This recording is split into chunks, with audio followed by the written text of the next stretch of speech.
আসসালামু আলাইকুম, মিনাসাং কন্নিচিওয়া। আমি রেইনবো ইন্টারন্যাশনালের চেয়ারম্যান এমডি সাদ্দাম হোসেন। বরাবরের মতো আজকে আমাদের একটা গুড নিউজ।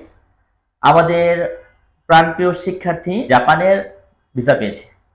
আমরা আজকে জাপান এম্বাসি থেকে ভিসা আনার কিংবা বিএফএস থেকে আসলে ভিসা নিয়ে আসার এই দীর্ঘ জার্নি সম্পর্কে বরাবরের মতো তার এই ভিসার জার্নি নিয়ে আলোচনা করতে যাচ্ছি। তো আমিরুল স্যার, আসলে মূলত যারা এখন জাপানে ইন্টারন্যাশনাল সার্ভিসে যেতে চাচ্ছে কিংবা জাপানি স্টুডেন্ট ভিসায় যেতে যাচ্ছে, তো আপনার পরামর্শটা আসলে কি থাকছে? আমার পরামর্শ থাকবে, যারা ভিডিওটা দেখতেছেন, যাদের জাপানে যাওয়ার ইচ্ছা আছে, আশা করি সবাই কোথাও না কোথাও থেকে তো আপনারা কাজ করাবেন। হ্যাঁ, যে কোনো এজেন্সি থেকে। আমার দেখা মতে আমি মনে করেন যে জাপানে এখানে ফাইল জমা দেওয়ার আগ পর্যন্ত অনেকগুলা এজেন্সিতে ঘুরছি, কথা বলছি। এখানে আমার ফ্রেন্ড সার্কেল যারা আছে, ওরা এখানে ফাইল জমা দিছে, কাজ করছে।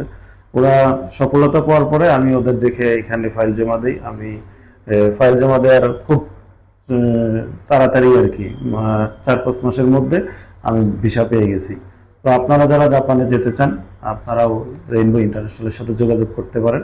আশা করি আপনারাও সফলতা দেখতে পাবেন। তো ধন্যবাদ, আলহামদুলিল্লাহ। রেইনবো ইন্টারন্যাশনাল চেয়ারম্যান আমি। তো এই বলে আজকের সংক্ষিপ্ত বক্তব্য আমি শেষ করলাম। ধন্যবাদ। আসসালামু আলাইকুম। সকলের জন্য দোয়া রইল। আসসালামু আলাইকুম।